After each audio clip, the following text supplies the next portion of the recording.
Humanity is generally perceived to be a destructive species. Climate change, extinctions, and wars, just to name a few areas where we have wreaked havoc. But will humanity be the death of us or destroy itself? Tonight, we will explore how humanity has responded to climate change and the rise of climate alarmism in the motion. This house believes humanity will destroy itself. In proposition, speaking first is Dr. Gerardo Aquino. He is a lecturer in mathematical modeling at Goldsmith University in London and is a theoretical physicist with expertise in theory of complex system. And he has recently published research into deforestation and its effect on civilization, which we will post a link to in the chat. And speaking second in prop is Dr. Charlie Garnder, who is a lecturer in conservation science at the University of Kent and an advocate for more involvement from the scientific community in climate change activism. Then speaking first in opposition is Baroness Natalie Bennett. She is the ex-leader of the Green Party and currently sits in the House of Lords. She also has a degree in agricultural engineering and is now currently working on the agriculture bill. Finally, but not least, is the second speaker in opposition, Zion Lights, Director Environmental Progress UK and author of The Ultimate Guide to Green Parenting. She is an ex-spokesperson for Extinction Rebellion UK and a long-term environmental advocate and journalist. You can find her on Twitter at ZionTree. So just a brief explanation of how our Friday debates usually work for those who are new here. Each speaker will have up to 5 minutes to make an uninterrupted speech arguing for their side. We usually take a vote before and after the debate to see which side has won. However, as this is live and online, I'm sure you can understand that this is a bit more difficult. But after the debate, we will be posting a poll to see what you think. Moreover, because we're online and I don't usually have a gavel lying around my kitchen, I'm going to clap my hands to signify when the speakers have a minute left. Or a minute in and have a minute left. As for questions, after the 5-minute speeches, we will have some time for the panel to ask each other questions. And then following that, we'll move on to audience questions taken from either our Facebook Live comment section, or you can tweet us questions at #DebSoc. If you submit a question, please make sure to say which side or who specifically you want to direct it at. As usual, we urge you to be respectful with your comments. Also, tonight, the best question will receive a bottle of wine. So I will announce that at the end of the debate and just get in contact with us and we'll make sure that it gets to you.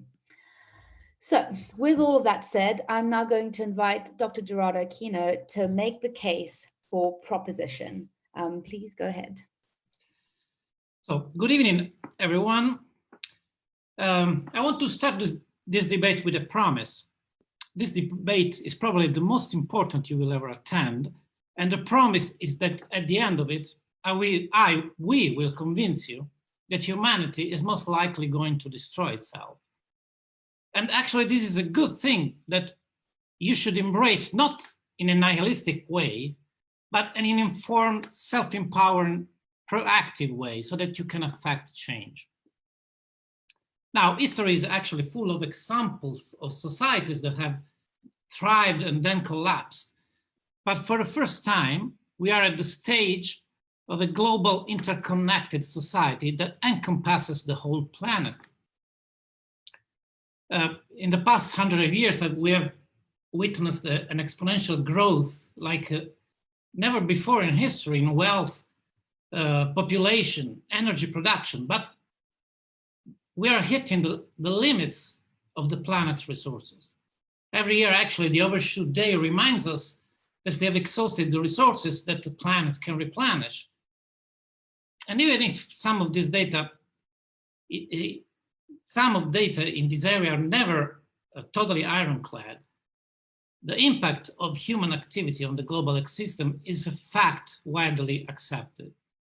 Global warming is a scientific fact.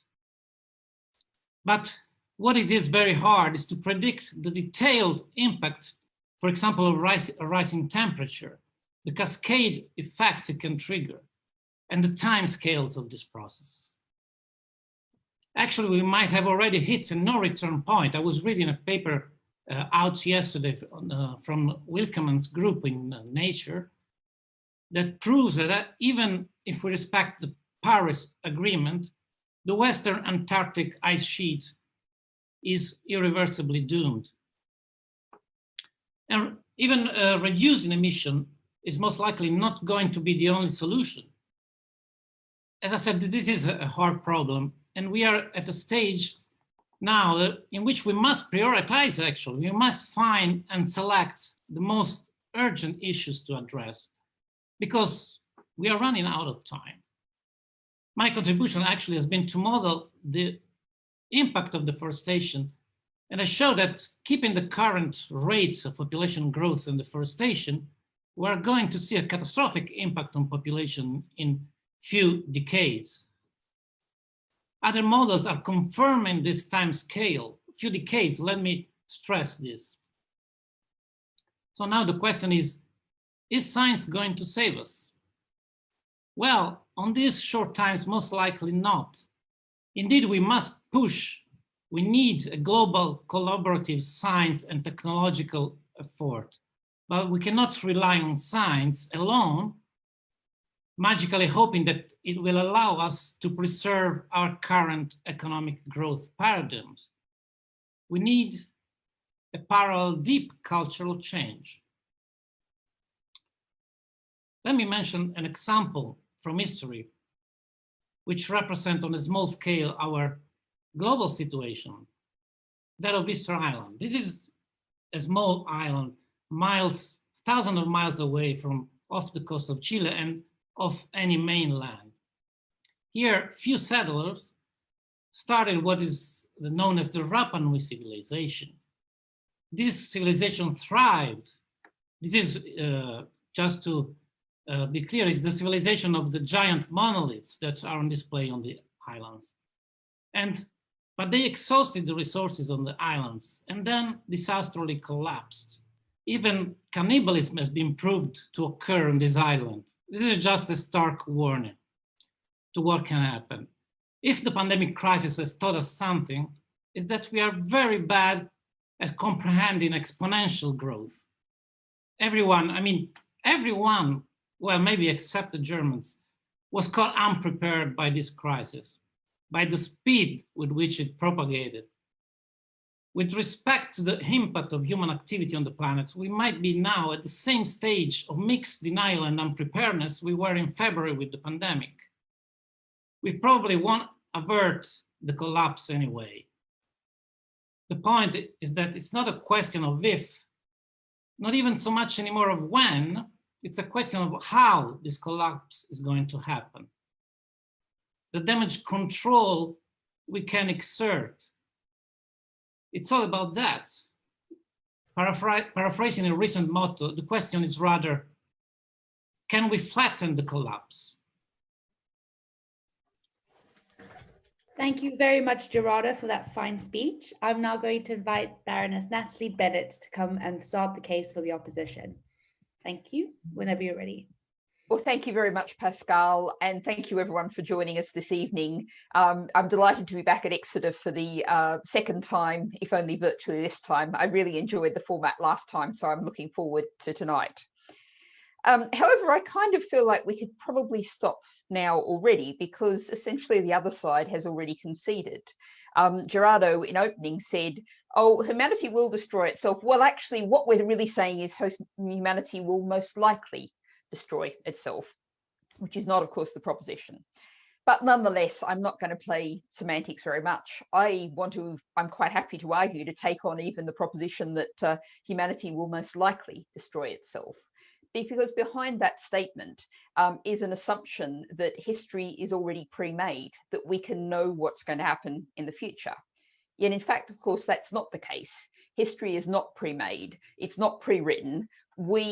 It's in our hands collectively to decide what comes next, which is one of the reasons why I'm always saying politics should be what you do, not have done to you. What happens is in the hands of every person on this call, every person now on this earth, and who will be on this earth.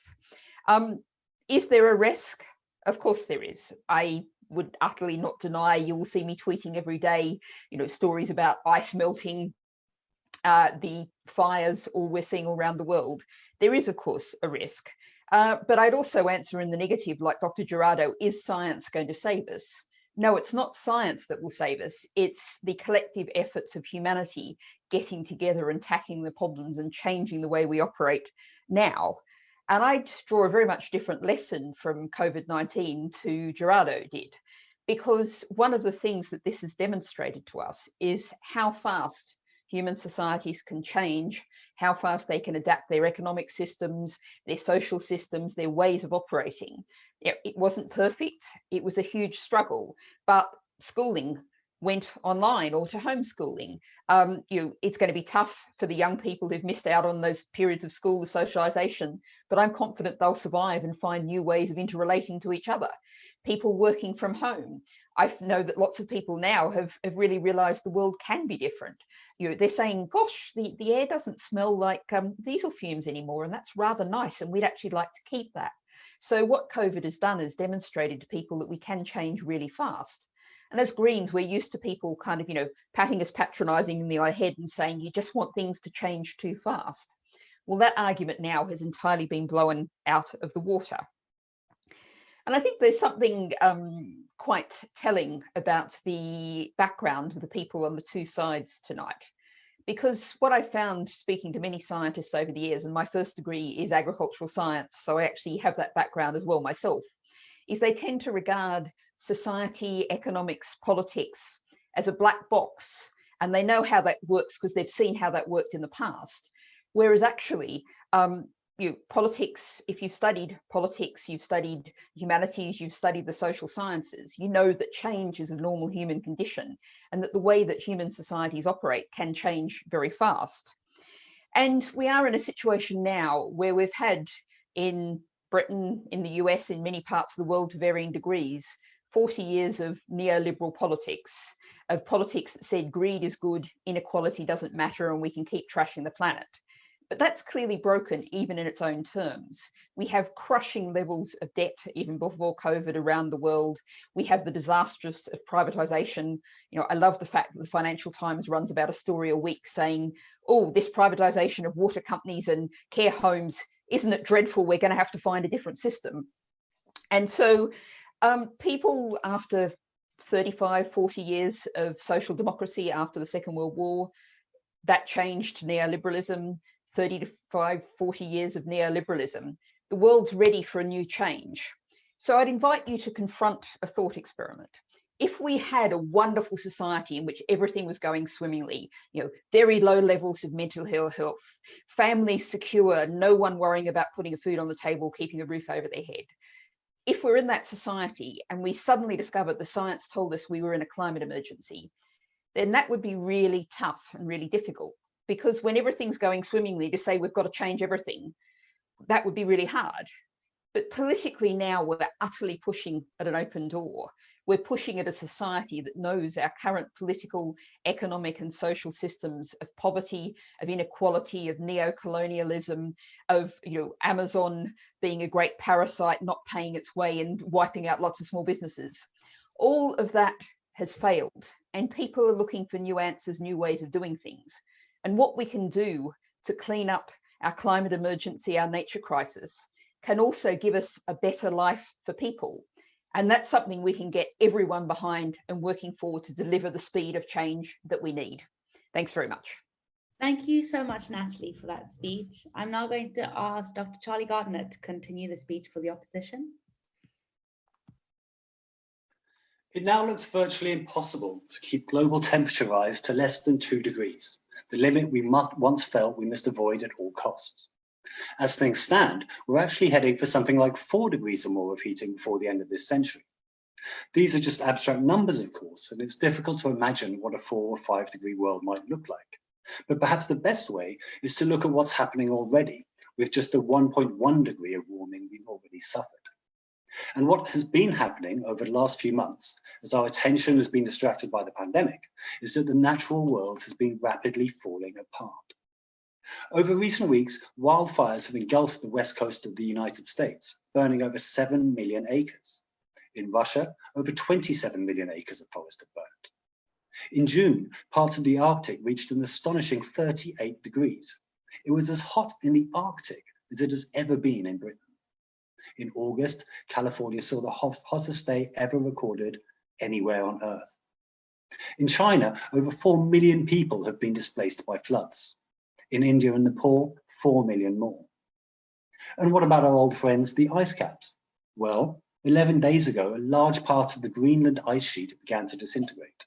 Greenland alone holds enough ice to raise global sea levels by 7 meters and drown many of the world's major cities. This melting may soon be irreversible, if it isn't already, as it is for the West Antarctic ice sheet that Gerardo mentioned. So wherever we look, we're seeing record-breaking events, and they're happening much sooner than scientists predicted. All this, remember, is at 1.1 degrees of warming, and we're heading for 4 or more. And that's just the climate. We're also suffering an ecological crisis every bit as severe and every bit as dangerous. Without functioning ecosystems, the carbon they store and the flood control, pollination, and countless other services they provide for us, we won't be able to either prevent the worst climate impacts or adapt and survive them. So what does this mean for humanity? Well, every civilization there has ever been arose within the last 12,000 years, a period of remarkable climatic stability known as the Holocene. It was this stability that allowed the invention of agriculture, and it was agriculture that allowed us to blossom into complex, organized societies. But now our ability to keep producing surplus food is highly threatened. The Holocene has ended. Agriculture, of course, depends on the climate. Droughts are the obvious risk, but it's also susceptible to floods and storms. For example, a single unprecedented storm in Iowa last month damaged over 13 million acres of corn and soybeans, costing crop insurers almost $8 billion. Nor is this something only happening abroad. During the big drought of 2018, when you'll remember all the grass went yellow, overall agricultural production in the UK was down 20%, and for some crops it was down 50%. Farmers are reporting similar declines this year. And that's just the weather. We've also lost half the world's fertile topsoil in the last 150 years, causing the UN to warn that we may only have 60 harvests left. If we had time, I'd ask you to think about that for a moment. We're exhausting our aquifers and surface water to the extent that many of the world's major rivers no longer even reach the sea. We've been poisoning our farmland so effectively that we've lost over 3/4 of our pollinators, the bees and hoverflies we need to pollinate so many of our crops. And we're emptying the seas of fish and replacing them with plastic, a nightmare scenario given that hundreds of millions of people depend on fish as their primary source of protein. Without surplus food, civilization will collapse. Without conditions permitting agriculture, our descendants will be hunter-gatherers once more. But what will they hunt and gather? I'm not saying that our species will go extinct, but I am certain that we're heading for an almighty collapse. And whatever state we're in, if we do ever stabilize the climate and begin to grow again, will certainly have suffered a vast reduction in human population, the destruction of most of the cities, artworks, and great cultural achievements ever created, and the extinction of most life on Earth. And whoever survives this collapse will have to live with the knowledge that their forefathers, you and I here today, chose that outcome. We will have lost everything that made us great, and with it, the right to call ourselves Homo sapiens, the wise man. In short, we will have lost our humanity itself. I do think we can still avoid this, and we certainly have the knowledge and know how to do so. But that's not the question. The question is, will we? And I don't think we will. Not because we can't, but because not enough people are working to make the required changes happen. Ultimately, it's down to you. Thank you very much, Charlie, for that speech. I'm now going to ask Zion to finish the debate on behalf of opposition. Hello, thank you. Humanity is at a crossroads. I completely agree with all the assertions about climate change. We're in a climate emergency. It's a really unusual position for us to be in. At the same time, there are serious threats we're facing because of climate change all around the world, and especially the global south. But there is no evidence we face imminent societal collapse. There is no evidence at this point. It is just speculation. In fact, there's an organization called AllFed that does catastrophic modeling research, and they think that humans could survive even biodiversity collapse. That's not to say that we aren't facing a climate emergency. That's not to say that there aren't awful things that everybody has already spoken about going to happen if we don't sort the issue out. But I think we have to be really careful about how we frame these issues and make it clear when we're speaking our opinions and discussing speculation as opposed to talking about the evidence. Because there's a danger of presenting apocalyptic scenarios that aren't evidence-based, that puts people off acting. The scenarios that we face aren't good. It's completely, I'm sure everybody here agrees with that. There is also evidence that too much despair and fear drives complacency, that people don't feel able to act because of those things. And this is, this is also based on research. I think it's really important we present the middle way that the research shows, which is, yes, the situation is bad, but there is no evidence imminent collapse is inevitable, especially in our lifetimes, as some people claim. So there was I want to respond to a couple of the points that came up as well, because they're relevant to this. So yes, we're in a pandemic, and yes, we have or we haven't dealt with it in various ways. In terms of climate awareness, in terms of concern for the environment, it has stayed high. Polling data has shown that has stayed high amongst people, even during this coronavirus. So I think that shows that people are ready for action. People are ready to deal with this growing issue that has been on all of our minds for a long time. And there are lots of solutions, and some of them are, to do with science and technology, and some of them about lifestyle changes. And again, it's about weighing up what the evidence is there and doing our best in communicating that and in making those changes ourselves. There's a danger with making huge assertions that are speculation and not based on evidence that puts people off.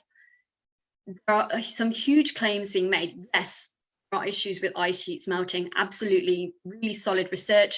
IPCC has presented really solid research around 1.5 warming. It does look like we're heading towards 4 degrees. None of that is good.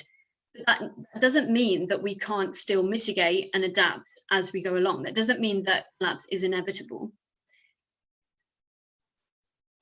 At the same time, population's growing and energy consumption's going up. Energy is one of the biggest areas. I won't really go into that now, but it's one of the biggest areas we need to tackle, because climate change is about emissions going up. That's all it's about, really. We bring the emissions down, there's no climate change. If we'd done it 20 years ago, we wouldn't be in this position now.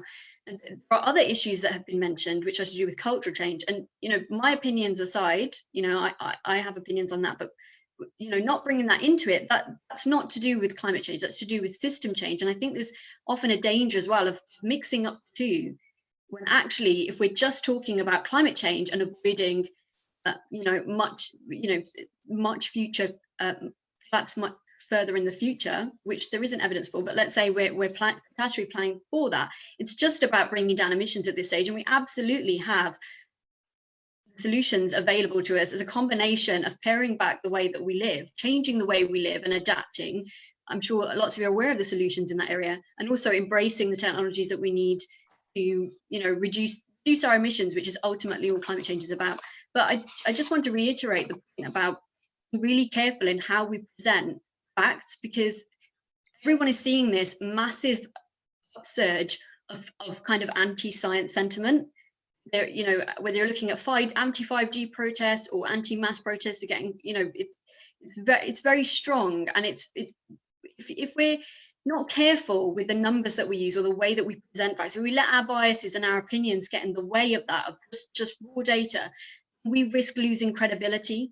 And if we risk losing credibility, people go and listen to, the other side that are completely making up things. And then you end up on the other side saying, well, actually, climate change isn't happening. And there are still, climate denial isn't as bad as it was a few years ago, partly because of, the IPCC report and Fridays for the Future and Extinction Rebellion. It's still, we're still at this point where we know what it's happening. We know the IPCC lays out what we need to do in terms of how to change the way we live to get to net zero by 2050. The government isn't acting. That's a social issue, and that's something that we can put pressure on them about, but we must stick to the evidence when we do that. We must not let our own biases get in the way, because we risk more damage than good. Thank you very much, Zion, for that, for finishing the debate on the opposition side. I'm now going to ask the panel if they have any questions for each other. So please feel free to unmute your mic and ask a question to your opposing side. Yeah. Okay, well, I'll dive in, and I want to pick up Charlie, and this is partly because I've just spent the last week debating the agriculture bill, and also being an ag science graduate, this is an area of interest of mine. You referred to the crop damage in America from the weather, and indeed, we've had a dreadful year for British farmers. There's also been some very bad impacts on crops in continental Europe. But all of those things are far magnified and made far worse by our industrial monoculture. Our, farmers are in financial problems because they have very high cost of inputs, very high fossil fuel use, pesticides, herbicides, expensive seeds from seed companies. We know, and I'm seeing this all the time, the Soil Association and the National Farmers Union get closer by the day practically, that there's many other ways of growing our food, many other ways of producing our food. We're seeing a big push towards crop diversity, which would also be much better for human health. At the moment, more than 50% of our calories come from 4 crops, but we can and we must change that. And we're seeing big changes, that change towards organic production, no-till or minimum till. So yes, we are vulnerable at the moment, but those are all things that we can and already are changing. So would you acknowledge that there is the possibility of change, of making us much less vulnerable to those extreme weather events?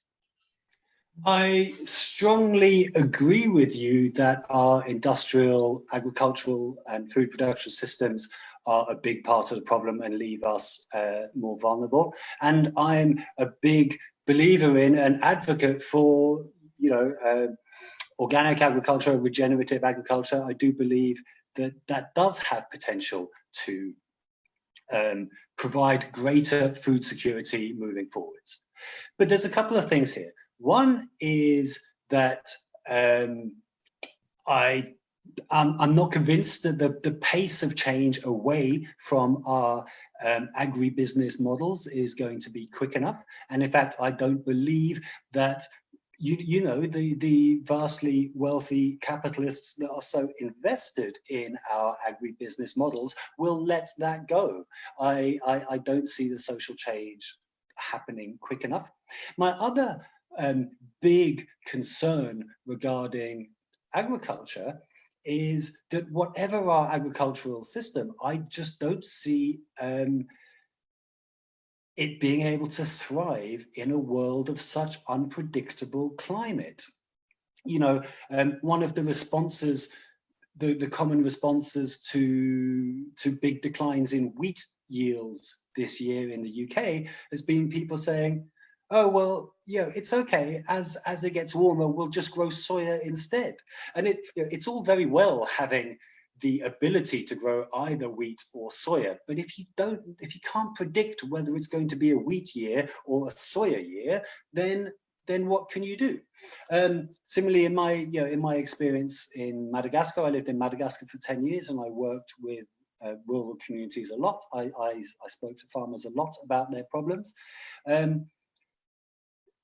Their problem is unpredictability of rainfall. If you don't have irrigation, then your entire annual agricultural cycle is dependent on being able to predict when the rains are going to fall. And this is the big issue that we don't always recognize with climate change. It's not that it's going to change, it's that it's going to change in unpredictable ways. It's going to be unpredictable in the long term, and it's going to be unpredictable in the short time scale that farmers need to make their decisions.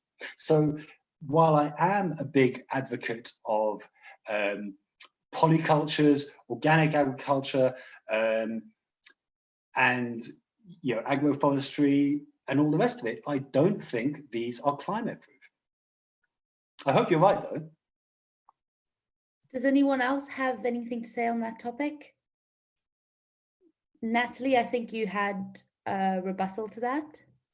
I just wanted to come back and reflect of how much that perspective is very much a UK perspective in terms of the lack of change and the pace of change. If we look at, for example, in the European Union, it's not perfect, it could be better, but they have a farm to fork strategy, which is aiming to be 25% of the EU to be of farmland to be organic by 2030.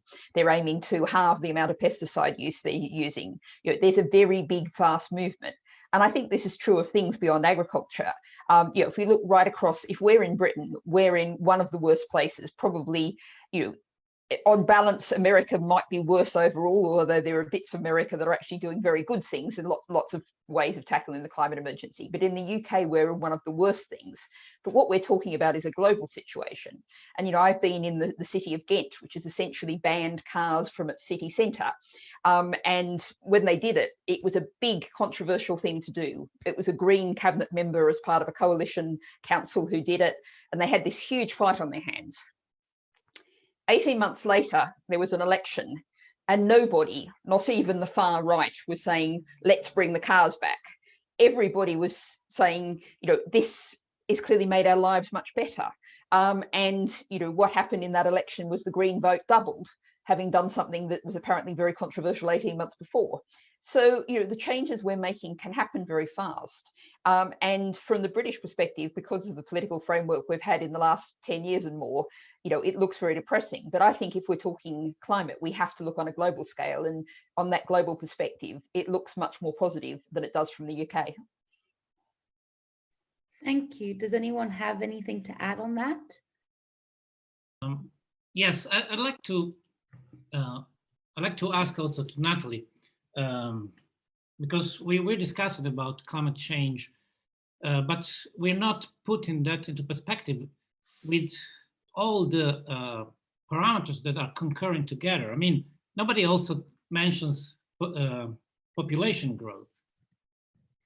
If we look at the numbers, we see that around 2050, we might have a concurrence of events that will be very hard to handle. Population reaching 9 billion, which is estimated to be at the maximum of the Earth capacities. Depletion of resources, and the effect of global warming that by then some groups predict to have impacted, so that you have a rise of the ocean of half or 1 meter, which on the consequences on population, migration, and all what are known as cascade effects, which are very hard to predict, but when they happen fast. And if she thinks that actually it is likely that we can react in time, I agree, we agreed with that. We need a collective effort, both politically and scientifically, to face the challenges we have. But the problem is that it is very unlikely. It seems to me it's very unlikely that we will be able, with the short time ahead, to implement these changes. So to revert this process. So we already know that some of these are reversible. So that's my question.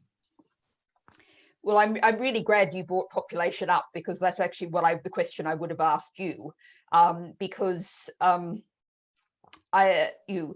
we are in a situation where the rate of population growth, the rate of births per woman has actually fallen off a cliff. India is going to hit replacement level 2.1 births per woman by about 2025.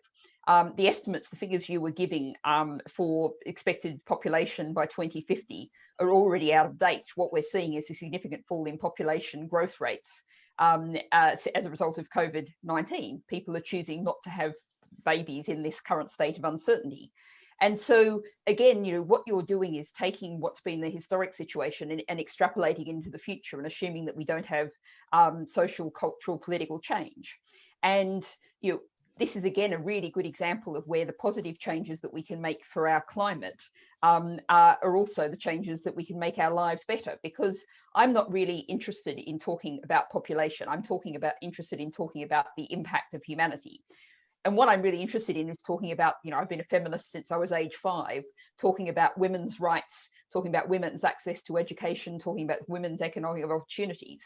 And all of those things I want to campaign for because they're good for human rights, good for societies, but they also reduce population growth. And so the positive things that we do for the environment are also positive for humans. And if we actually look at, what can make the short run change, population is entirely irrelevant. The human ecological footprint is a product of multiplying the number of people by their consumption levels. Now, we don't want to see a sudden enormous drop in the number of people. That would mean a lot of people dying before their time. What we want to see is a world in which we change behavior, change economies, change societies, improve our lives, and cut consumption levels. And that's, the way we get to where we need to go. And it's a good place to go. Thank you. I think Zion has something to add on that, and then I'll come to you, Charlie. I'd be interested in seeing any evidence on the 9 billion being maximum capacity. I've not seen anything along those lines. I would say we have a lot of surplus at the moment, surplus food. The problem is that it's not equally distributed. As for population, again, similar lines with Natalie that I don't really want to get into it, but there is really good evidence that actually when people in situations of poverty have access to things like education, also birth control, the numbers become completely sustainable. So really, there's a strong case for lifting people out of poverty, but that I don't see how that has any, anything to do with societal collapse. There is no evidence that we are facing imminent collapse, and say so is simply, you can say it as speculation, but I'm not hearing any evidence that actually supports that.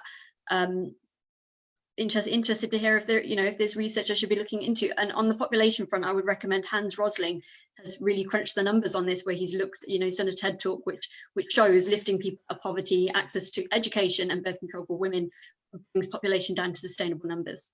Thank you. I think I'll let Charlie respond, and then Gerardo, I'll give you the floor. It was interesting, Zion, that you chose to focus on population after your own partner had already dismissed this as an issue. And I think we all agree that the issue is not population, but consumption. Research recently came out showing that the consumption of the top 1% of the global population has equal impacts to the bottom 50%. Bottom half of the world.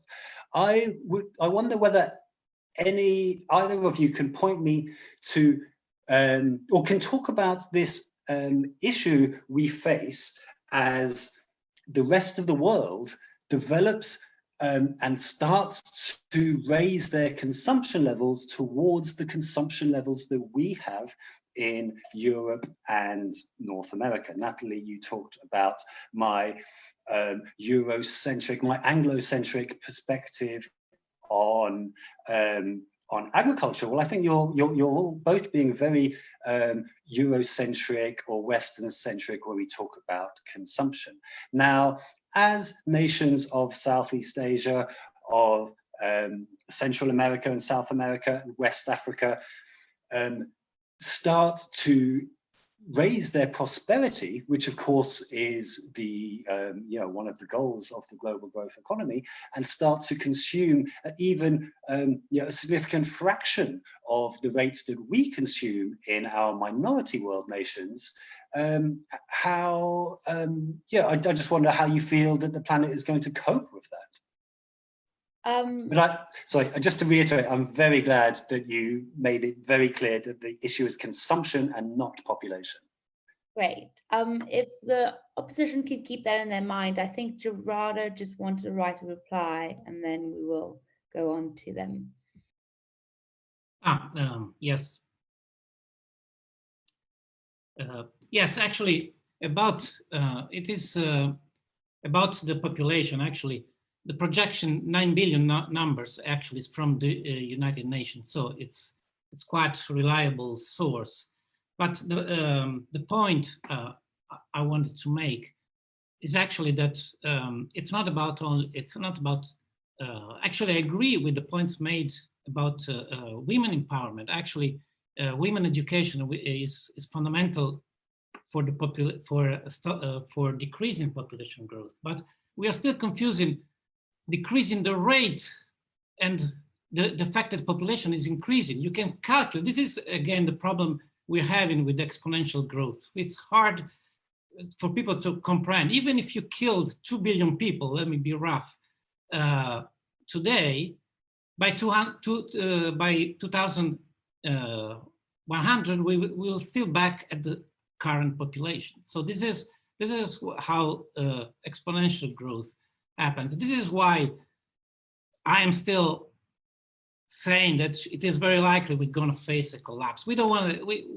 We still have a problem with exponential growth, and this is has been clear now with this pandemic crisis. We have problems in facing that. This is where the worries me, and that because if we put that into account, if we take it into account, the time that we have actually to make changes is shorter. That's why I still believe that we're going to face a formal collapse. Thank you very much. I think, Natalie, did you have something to say on this matter? Yes, well, first of all, just to come back to the 9 billion figure, yes, that is a UN figure. UN, of course, is a respected source and doesn't always mean it's right. If we take, for example, the International Energy Agency, it's been consistently entirely wrong on the rate of progress of renewables, putting the estimates much lower than what's actually being delivered. So, you know, UN figures are respectable. It doesn't mean they're right or indeed they're up to date. But on the Charlie's point about the difference in lifestyles, the difference in consumption levels between the global north and the global south, there's been a long-term green, small g green phrase talking about contraction and convergence. And that means, you know, I eventually want to get to a world in which everyone has available to them the resources of their share of one planet's resources. We need to get back to one planet living. If people want to read more about this, particularly economic aspect, I'd really recommend Kate Raworth's The Donut Economics. However, that doesn't mean, and I think what you're presenting, Charlie, is a very traditionalist, very neoliberal idea of what development is, slightly old-fashioned, if I may say so, because the idea that to get to a good quality of life, that they have to live like us, you know, I think is profoundly misguided. We don't have a good quality of life. We have, you know, in the UK and in much of the global north, very high levels of mental ill health, very high levels of insecurity, of poverty. You know, what we've done in many ways has not created a good life for ourselves. And we actually want to do things like now, you know, shift away from private vehicles, go towards walking and cycling. We want to reduce our working hours, make a 4-day working week a standard, maybe go down to 3-day working week eventually. And so, you know, rather than saying to them, follow us, and then, you know, get to the peak, get to the miserable place we are, and then, you know, follow us down the other side, they can get to a better place, which has a better quality of life, but lower levels of pressure on the earth, in many ways sooner than us. And I mean, the obvious example for this is the classic African telephones. You know, Africa didn't have to go through fixed line telephones and then get to mobiles. They went straight to mobiles. They can go straight to renewable energy. You don't have to go through fossil fuels. There's many ways in which, you know, we don't want them to follow us because the way we took was the courses we took were really bad, and they can take better courses. And of course, it's really important. One of the things we have to be doing is where we have good technology like renewables, we need to be sharing it and, you know, giving that over. And that's some kind of recompense from the sort of damage we've done through colonialism, through multinational companies trashing the planet. Thank you, Natalie. I think Charlie has a response to that. Your mic is muted. Yeah. I do have many responses to that, actually, but since we're running out of time, I just wanted to ask a different question. And my question is for Zion, because your argument against us seemed largely to be based on the fact that we're speculating. Well, of course we're speculating. The proposition has asked us to predict the future. Similarly, everything you said about not destroying ourselves was speculation. It was, in fact, an article of faith. So I'm just wondering whether any of the arguments you made against us don't also apply to your opposition to the proposition, which seems just as much speculative predictions for the future.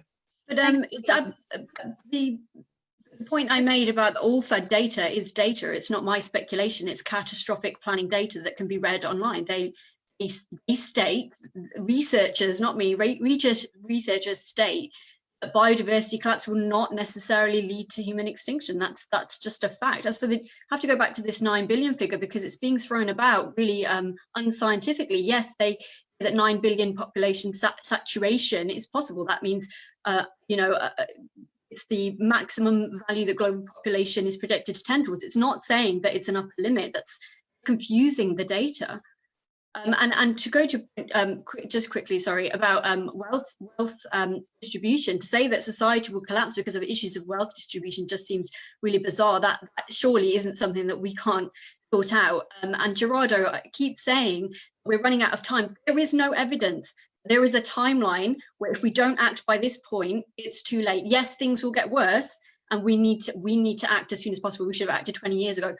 There is no evidence that there is a cap, and at this point this year, it's too late. That's just not true. Things will progressively get worse until we deal with the situation. That isn't speculation. That's evidence. Thank you very much. On that note, I think it's time for us to go on to audience questions. We have some really great ones. I'm going to start out with one from Courtney Jones, who I think is aiming this at anyone who wants to answer. And she says, how do we get governments around the world to put politics aside to stop the progression of global warming and climate change? Gerardo, your mic is not on. Would you like to answer that? And then, or maybe Charlie, yeah? Charlie, do you want to answer? I'd love to, thank you. I think this is a really important question. This is the key question because the changes have to come from governments. And as a lifelong environmentalist and long-term activist, I strongly feel the answer here is civil disobedience. I'm a member of Extinction Rebellion. I spend my holidays on the streets of London trying to raise the alarm and try to make governments take action. And they, I think non-violent civil disobedience is a very, very effective way of doing that. So since 2018, when the youth strikes and Extinction Rebellion first started, the conversation on climate has completely changed. It's never had higher media profile, it's never had a higher profile in mainstream politics, and it's never had a higher profile amongst the general public in the UK. Just prior to the lockdown, the environment had risen to become the third biggest concern for British voters, above the economy, above crime, above immigration. So I strongly feel that that's an effective tool, and history bears that out when we look at the suffragettes, the civil rights movement, the movement for independence of nations from British colonialism. Non-violent civil disobedience is demonstrably effective in bringing about radical political and social change. In terms of how to get politicians to actually make decisions, I think one tool proposed by Extinction Rebellion is particularly useful here, and this is a tool called the Citizens' Assembly, which is an upgrade on our political systems that are demonstrably incapable of making the changes that we need. So citizens' assemblies have been used in France, they were used in Ireland on the question of abortion, and they help overcome political barriers in a number of ways. I won't take the time to explain that more, although please do come to me if you'd like to hear more about that. But just to take this opportunity to say that there is currently a private member's bill in Parliament called the Climate and Ecological Emergency Bill, and one component of that bill is for citizens' assemblies to decide on how we can get out of this mess rather than leaving it to politicians to decide. So I think the combination of civil disobedience to make politicians take action, and then deliberative democracy like citizens' assemblies to be a tool that we can then use is really the best and probably only hope as far as I'm concerned. Thank you very much. I think I probably should leave that question to Natalie as an actual politician. Yeah, does anybody else want to follow up on that? Maybe even Zion, considering you mentioned her former employers? So I have advocated a lot for citizens' assemblies, and I think it's a great idea. The problem I see is that it will take such a long time to implement. We need the changes to happen right now. And I think this is a little bit of a danger that we slip into, especially as environmentalists, and I'm a long-term environmentalist, is that we confuse this kind of wanting system change with wanting to stop climate change. And I really think a priority should be given to dealing with rising emissions and has to come from government. I don't see that we're talking about limited timelines. I don't think it's going to be a fast switch around to having a different system that's then going to listen to experts and vote and make absolutely dramatic changes that need to happen to deal with this issue. And actually, China's just unveiled this plan just this week of bringing their emissions down, which is everybody's kind of now watching to see the really ambitious targets. But so far, we don't see what the plan is. But actually, that's it's interesting because it could be a model that we can hopefully follow, because at the moment our government has completely lagged behind on this, and there hasn't been very much action on climate change in all the years that I've been campaigning, in 15 years at least. Thank you very much. There's another question here from Alexander Palmer, who asks, can we trust the capitalist system to help change the planet when it's a system based on growth for growth's sake and putting profits ahead of long-term well-being? I would also like to say that there's a similar vein within Dane Harrison's question and F.G. Scott's question, who talks specifically about big companies. Natalie, would you like to answer that, considering you are in the last debate on capitalism and its solutions for climate change? Certainly, yes. You just reminded me of the exact title I'd forgotten. Well, I actually want to start with Courtney's question, is how do we get governments to put politics aside? And I would say that's absolutely the last thing we want to happen, as I think it was, as Charlie referred to. The problem is the consumption of people who have taken far more than their share of the resources, the inequality in our society, and the matching poverty. So if we take, for example, the UK, no matter how you live as an individual, collectively, we're all using our share of the 3 planets every year.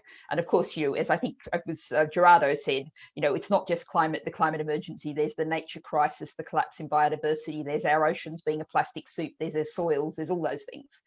But you cannot say to British society, right, everyone cut back by 2/3.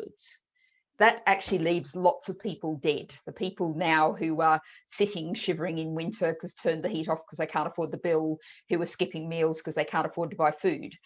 So there has to be what's very much traditionally deep-seated politics in here. Equality, the Green Party has always said economic and environmental justice are indivisible. And so there has to be the politics in there. And one can debate endlessly precisely what one means by capitalism. If you mean, a small group of people who set up a cooperative on the edge of town, set up a market garden on 20 acres and sell their produce in town every week, that's still technically capitalism. I don't have any problem with that. I don't think it's a problem. However, our current system, I described it as neoliberalism, neo-Thatcherism, giant multinational companies like Amazon, like Tesco, companies that basically impose massive costs on the rest of us and take huge profits out of society.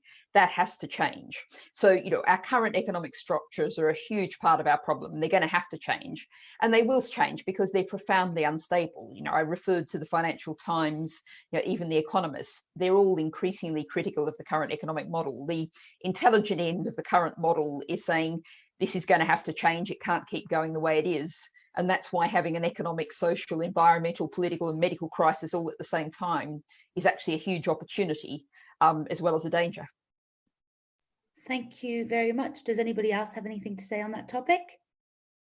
No? Okay, so Manu Orgenthaler has a lot of statistics as to why veganism might be. Yes? Yes. Yes. Can you hear me? Yeah. I might add to that because, yeah, actually I mentioned that this also in my introduction is that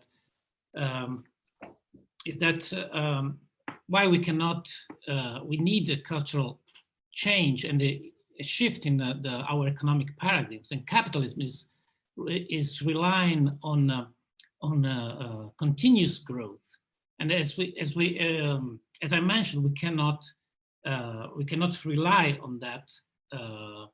We need a paradigm shift. What I was advocating actually, and as also the discussion with Zion is showing, is that what the statements I make, and I made the statements, are always statistically defined. We can only make statistical, probabilistic prediction. We cannot, as Zion herself is doing, make certain statements. She wants certainty, but certainty cannot be provided because we're dealing with complex systems, and that's what we need actually. We need a cultural shift in our economic paradigms. We need I think we need a revolution also in economical sciences, and because we cannot sustain the paradigm of continuous growth because we're reaching the limits of our planet. You can only exploit the resources of the planet so far. So this is my answer. We need a paradigm shift, and also we need to associate this. This is what I'm advocating. Also, for global collective scientific effort, because we don't understand the complexity of the models we're dealing with, the economic, the climate, all the interconnectedness of this system. We don't understand it as scientists. We need a global also collective cooperative effort and more global institutions that can. It appears that Gerardo may have frozen briefly. So what I'll do is I'll let him come back on that later. For now, there's a question on veganism. So as I mentioned, Manu Orgenthaler has stated a lot of reasons why veganism might be one of the better diets for climate change. And he's asking, along with Karis, if veganism helps to mitigate the impacts of climate change and pandemics, then to what extent could a vegan world be one where in the future of humanity is sustained? If anybody wants to go ahead and answer that. Yes, there we go. I'm happy to, sorry. Others do feel free to get in before me. I do try not to dominate, but I come back to the discussion that I was having with Charlie about agriculture. And if we take, for example, the US, those enormous US fields you see going into the far distance, about half of what's being grown there, the grain and the protein crops, is actually going into animal feed and also into biofuel. Now that is actually food waste. And I sometimes have fun when I'm actually physically in the house having dinner with Tories, getting everyone to agree that food waste is a really terrible thing because everyone agrees with that. And then I point out that feeding perfectly good food that could feed humans to animals to get a much smaller amount of protein out is food waste. So there's no doubt at all that we have to stop factory farming. We have to stop the vast bulk of meat production that occurs on this planet. And that's got to be the focus, because that's what's got to stop. And that's also, if we're talking about potentially catastrophic threats, one of the biggest threats, and what I think will stop factory farming, is the issue of antimicrobial resistance. And I can quote the head of the British Chicken Growers Association that says you cannot do what I'd call factory farming, you cannot do intensive production without antibiotics, and therefore it's going to have to stop. And that, in a kind of way, is a piece of good news. So we need to stop factory farming. We need to absolutely slash the amount of meat we eat. And that's also an argument, people who say that also with, for example, the British Medical Association, which says it on health grounds. So again, we've got climate action, environmental action that's also good for humans. Charlie made reference to regenerative agriculture, and there are small scale systems, local systems, animals feed on small amounts of grass and small amounts of waste that's no use for anything else. I think the focus where the campaign has to be, where the wins are, where politically we make the biggest difference, is focusing on ending factory farming, and that massively slashes consumption of meat. And then it's up to individual people to decide which of those very small amount of animal products we're left producing that they want to or don't want to consume. Thank you very much, Natalie. I'm now going to ask a question from Alfie Christopher, who says that, who asks, is a lack of global coordinated doctrine combating climate change the single biggest barrier to drastic global action? Considering Gerardo's connection cut out last time and he was sort of moving into that vein, would you like to start the answer to that question? Okay. So yes, actually the point I was, okay, I think my connection is it, am I on? Because the point I was trying to make earlier was in relation to capitalism, to the problem with capitalism, that it rests on the paradigm of continuous growth. And as I said, this is in contrast with the limits of the resources that we are facing in our planet. But the thing that the point I was trying to make is that also answering Zion, is that Zion is looking for certainty, but as scientists we can only make a prediction at a probabilistic level, and that's why also the motion, my answer to the motion was probabilistic. And so when we talk about the short time scales, we talk about what we modeled. There are models that predict with a probabilistic element that in a few decades we are going to face the resources of the planet, in particular deforestation, might impact the population in a catastrophic level. When we make this statement is because probabilistically, is because these models are complex, and that's the challenge we have. We're not scientists; they cannot make predictions, accurate prediction for the system yet. That's why we need a global, also the global collaboration, also at the scientific level. We need global institutions that can push the advancement in modeling these complex systems, so that they can also provide better tools for politicians to make a decision, to assess priorities, because this is the issue, to assess priorities now. And this, of course, is a big ask, as I said. And again, going back to the motion, it's hard to think that we're going to be able to implement this in a timely manner. That's why I'm sticking with my motion, with the fact that we are going anyway to face a collapse, but we have to push for this collaboration. We have to push also the change of paradigm in economic. We need a revolution also in economical sciences, because economical theories are outdated. Thank you very much, Gerardo. Zion, do you want to respond to that? Yeah, just quickly. All I was saying about the evidence is that it does exist. I'm not saying there's certainty about the future. All that stuff aside, I would say that we're in a really unique position in that previously when societies have collapsed, they kind of didn't see it coming, and we absolutely do. Here we are sitting here discussing it. We have all the tools, I think, at our disposal in all these different areas we've discussed, and many we haven't discussed, deal with the issues that we face. Thank you very much. Does anyone else have anything to say on behalf of coordination being the single biggest issue in stopping the climate crisis, or can we move? Yes, go ahead.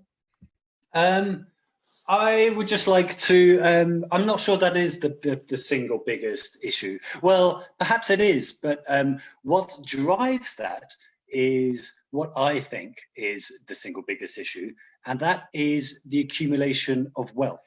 Because it's the extremely wealthy that are the winners from the status quo. It's the extremely wealthy that are the winners from this highly, highly destructive neoliberal capitalist system we live in. And of course, because they are winners, they have a lot of interest in maintaining this system, and they are resistant to change. On top of that, because of the extraordinary wealth that they accumulate, they wield immense power. Power over the media, power over elected representatives. And it is that I believe both prevents global coordination and also prevents other forms of action required. So for me, the single biggest problem is the accumulation of wealth. Thank you very much. On that note, there's a question from Duncan Kennedy who's saying that just 1% of humanity is responsible for over half of the emissions. Does this mean that reducing social inequality nationally and globally is a necessary part of solving and mitigating the problem? Maybe I'll ask someone else, because I think, Charlie, you have a very clear point on that. Does anyone from the opposition want to speak on that matter? Yeah, go ahead. Yeah, well, I think I've already said that economic and environmental justice are indivisible. And, we have to get back to have one planet living available to people all around the world. There's enough resources on this planet for everyone to have a decent life if we just share them out fairly. So I absolutely agree with the question. We have a problem of consumption, we've had broad agreement on, but that consumption is as done by a relatively small percentage of the global population, and address that inequality, ensure they're not able to swallow up more than they share, then one of the ways we're heading in the right direction. One of the other ways is reflecting one of the things that Charlie said is, some people, including even some people in the UK, need access to more resources so that they can have a decent, healthy diet without having to go to the food bank. Thank you very much. Does anybody else have anything to say on that topic? Okay, so Andy McClintock asks, if you were to ask someone 100 years ago to predict what current society looks like, they would never have been able to accurately describe the social media obsessed capitalist hellscape that we currently live in. With this in mind, why do you think your side has any legitimacy in saying that what the world will look like in the future? This is addressed to either side, so whoever wants to go. Well, I think we're exactly saying that we don't know, that it's in our hands to shape it and decide it as the people who live on this planet now. We're not saying, we don't have to say, this isn't the proposition to say, hey, it'll all be fine. And we're definitely not what we're saying. What we're saying is that it's in our power, it's in our hands to collectively get together. I said, make politics what you do not have done to you. Get together with your university colleagues, get together with your lecturers, get together with the people on the street you live on, and start to shape it as something different. Charlie referred to, the impact of the climate strikes and Extinction Rebellion. And that shows, that started, climate strikes started with literally one person saying, I'm not going to take this anymore, I'm going to do something. That's, I do sometimes worry about the focus on one person in particular, but that's actually, hundreds of thousands of people, mostly young people around the world, have joined up to that climate strike. I've met, 8-year-olds who were, absolutely passionate, committed, very knowledgeable climate strikers. So there should be no barriers of age, no barriers of background, although we do need to acknowledge that it can be much harder from people from deprived socioeconomic backgrounds, people from BAME backgrounds, to take part in situations where there might be a risk of arrest, for example. Not everyone can contribute in the same way, but everyone can contribute. And that will be decide what happens. We shape it. There's no pre-written text that tells us where we go. Thank you very much. I think Zion has something to say on that. I just want to say that I have a slight problem with the question. But, yes, we have done awful damage, but humanity over time has come really far. Levels of violence and war are at the lowest that they've ever been. We've progressed so well. Yet we've messed up too. We've burned loads of fossil fuels. We call climate change. We still need to deal with rampant inequality. There are lots of issues. If you look at the trajectory of where we were, asking could people have predicted we'd be here? No, because people had really low life expectancy. People didn't have access to medication. People didn't have all the things that we have now. You know, obviously still there's lots of places in the world that don't have those things. The trajectories show that that is also improving, because ultimately we all care about it. And I think everybody here on this panel cares about it. People have done extreme good, as well as, you know, maybe being social media obsessed. And, you know, there being a lot of other problems that we're facing. I think it's a bit of a shame to paint humanity in that light. I think we have absolute potential to continue on a trajectory where we try to create a fairer society for everyone. And I think everybody would agree with that. And I don't think that it is out, you know, we have no control in that area. I think the most dangerous thing is believing that we have no control. Thank you very much for that. I'm going to ask one final question, and it is from Duncan Kennedy again, who says that many, if not most, of the proven solutions for climate change have been around for at least a couple decades. Why do you think they have not been implemented on a wide enough scale? Maybe the opposition can take this? If anybody on either Charlie or Gerardo want to answer this? Sure. Why? So we've had the answers for decades and we haven't implemented them. That was the question, roughly. I think we haven't implemented them because society has not taken the warnings of scientists seriously. As Ian mentioned, had we implemented these things 30 years ago, we would not be in an emergency now. As for why that's happened, I think I think the global science community can take a tiny part of the blame. I think we've restricted ourselves to writing in scientific journals in this arcane language and just assumed that if we provide the information, other people will make wise decisions. Well, that's clearly a faulty assumption. That's not happening. And so I do feel the science community should have been communicating much more broadly, communicating much more effectively over all this time. And for various reasons, our communication is not very effective. But I think the main thing is something that possibly all our speakers have alluded to. It's that there is so much of the power that we have in our world is invested in maintaining the status quo, this rampant neoliberal capitalist consumption machine. And a small number of people get immensely wealthy and immensely powerful from the system as it is, and those people have prevented the action. Thank you very much. On that note, I think we are now going to wrap up on conclusions, just because we're running out of time. I'm now going to ask the proposition. Do either one of you want to make the final sort of concluding speech? Charlie, will you go ahead and do it? Sure, thank you very much. I desperately hope that Natalie and Zion are right. This is, the maintenance of life on Earth is something I've dedicated my life towards, and I will continue to do so. But nothing they have said has persuaded me that they are in fact right. They have mentioned lots of small examples about, agricultural projects there or energy generation projects there. But when we look at the sectors they're referring to, the trends are uniformly getting worse. Across every sector of society that's been talked of tonight, I think that pretty much the trends are uniformly getting worse.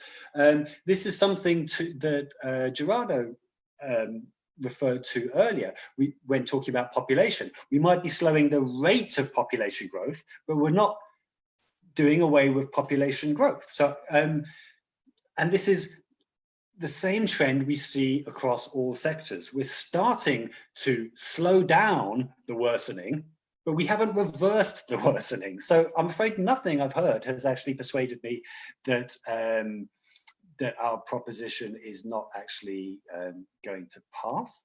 I also strongly feel that all the arguments for behavior change, or most of them, are essentially acts of faith. We've been accused time and time again of not having evidence for what's going to happen in the future. Well, you don't have evidence for what's going to happen in the future.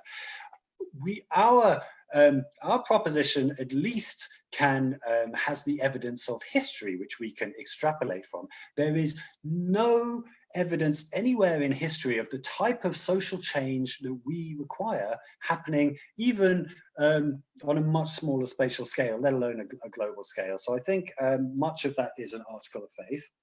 Nevertheless, while I do think the collapse is coming, I'm not a doomer.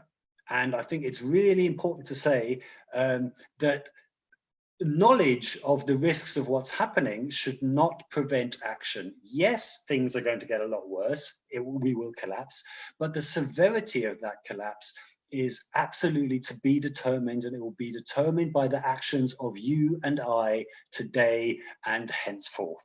So, you know, our actions now will make the difference between an utter calamity and something 100 times worse than an utter calamity. So I encourage you all, if you've been at all concerned by anything you've heard from either side this evening, please do what you can to make the changes happen. Thank you. Thank you very much, Charlie. Natalie, would you now like to conclude us on opposition? Certainly. And to start with the narrow debating point, essentially Gerardo conceded in virtually his first sentence. He said, we don't really want to say that humanity will destroy itself. We want to say most likely. So when you're voting, you know, do keep that in mind. But also keep in mind the fact, and I think Charlie says he's not a doomer, and being a doomer is not a good thing. Well, if you vote for this proposition, you are being a doomer. You're saying we will destroy ourselves. And that is I think, wrong. And it's also harmful, because I think Sion made a very important point that we haven't really picked up on much, which is that hope is empowering. Hope is engaging. Hope is what gets you out of bed in the morning, gets you out there, meeting with others, getting organised, sorting out that march, arranging that protest, writing those letters to your MP or your local council or whatever. Despair makes you just give up, puts you in a very bad place. So, you know, there are lots of good reasons to vote against this proposition. But just to pick up on a couple of points that I think are worth saying, you know, there's huge amounts of agreement from both sides. We all agree there's a climate emergency and nature crisis. We agree that inequality and our current economic structures, you know, have to radically change. I think the word revolution was used. I'd like the word peaceful in front of that, but revolution it is. And as to the question of why that hasn't happened, of course, one of the things that we haven't raised is the impacts of fossil fuel companies, the impacts of large multinational companies. Another reason why we need political change, because they've been huge forces in being barriers to change. And I do just want to disagree, and factually disagree with Charlie on the trends being worse. I mean, even if you look at, even in the UK, which is, doing very badly, if you look at the Committee on Climate Change most recent report to Parliament, in renewable, in the energy sector, we're doing pretty well in electricity generation. Onshore wind and solar are now the cheapest options. They're the logical way to go. That's true pretty well around the world. But I think Sion was accused of saying that she was claiming any kind of certainty. Of course, that's absolutely not what we're saying. We're saying it's in our hands. We decide. There is no certain future. There's nothing pre-written. And the good news is that capitalism is in the kind of neoliberal capitalism we're in now is in its zombie last days. There is one thing that's certain, which is the future doesn't look like the past. Where we are now is profoundly unstable. And that's really good news, because we can actually build a society with one planet living for everyone, a decent quality of life. There's enough resources on this planet to do that, and to look after nature, and to look after the climate and the seas and everything else, if we just share them out fairly. So to finish, it's in our hands, and the result tonight is in your hands. Do you want a hopeful, positive outcome for tonight? I'd urge you to go in that direction. Thank you so much for concluding what was a really riveting debate, a really interesting discussion, and very enjoyable. Before we end, is there anything that anybody would like to plug or promote? I'll start with Gerardo since he spoke first, and we'll go in order of speaking. You mean, I can only just support what Charlie said in the conclusions, so that we all have to make our part. I don't know if you want to. It made actually a strong conclusion statement, so I don't have anything to add to that. Actually, I think it made the perfect conclusion. Thank you. And just to mention, your paper has been linked. Oh, right. Yes. Okay. So you meant that. Sorry. Yeah. Yes. Well, I mean, also reference to discussion with Zion, with the opposition. Yeah. We with my co-author Mauro Bologna, we wrote a paper in which we model actually the impact of deforestation. It was published on Nature Journal Scientific Reports in May. It's called Deforestation and Deforestation and the Sustainability of our Planet, a Quantitative Analysis. Thank you very much. Natalie, do you have anything to sort of plug or promote? Oh, just simply saying, make politics what you do not have done to you. And, climate strikes, Extinction Rebellion are great, but do something, whatever it is. And, they may not be everyone's cup of tea. You can get involved in something of making your society, your life better. Even a litter pick on your street is a political act.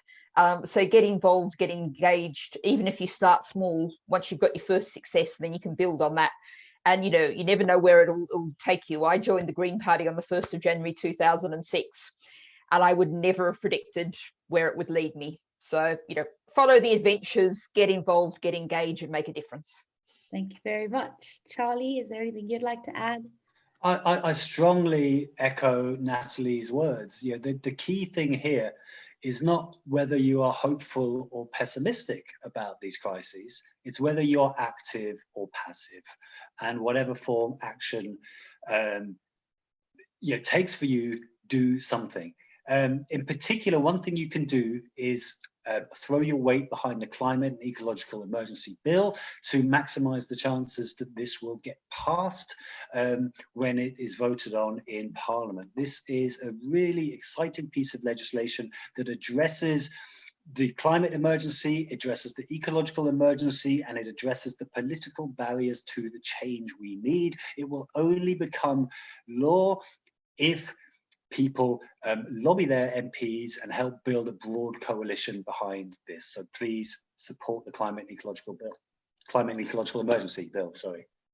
Thank you very much. And finally, Zion, do you have anything you'd like to sort of promote or say? I think it's really important that whatever you've heard here today, you go away and you think about it and you look up the research yourself and make up your own mind about what you think. Never just take what people say on the basis that they've said it.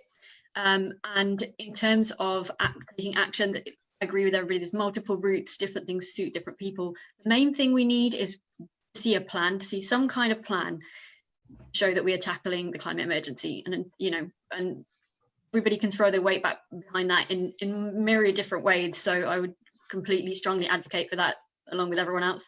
You can find me on social media. I'm active on Twitter at ZionTree.